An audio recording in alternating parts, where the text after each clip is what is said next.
பயிறு செடி டு கஞ்சி முழு செய்முறை பார்ப்போமா? பயிரை பறித்து காய வச்சு அடித்து தூற்றி சலித்து பச்சை பயிறு ரெடி பண்ணிப்போம். இது முழு பயிறு.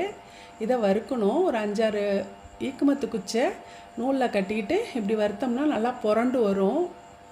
அது ரொம்ப செவக்க வறுக்கக்கூடாது. லேசாக அந்த பச்சை மாறுற வரைக்கும் தான் வறுக்கணும். அப்போ தான் சீக்கிரம் வேகும். இதை எந்திரக்கல்ல உடச்சிப்போம். உடச்சிட்டா தோல் தனியாக நீங்கிரும். புடச்சிட்டோம்னா தோல் போயிடும். இப்படி செய்யும்போது நல்ல வாசனையாக இருக்கும். பருப்பில் செய்கிறது அவ்வளோ வாசனையாக இருக்காது. இப்போ பருப்பு ரெடி. இது நல்லா பஞ்சு மாதிரி வேக வைக்கிறோம்.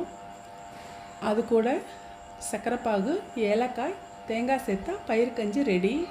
இதுதான் ட்ரெடிஷ்னல் மெத்தட். வாய்ப்பு கிடைச்சா ஒரு முறை இப்படி செஞ்சு பாருங்கள். எப்படி இருந்ததுன்னு எனக்கு கமெண்ட்டில் சொல்லுங்கள். தேங்க்யூ.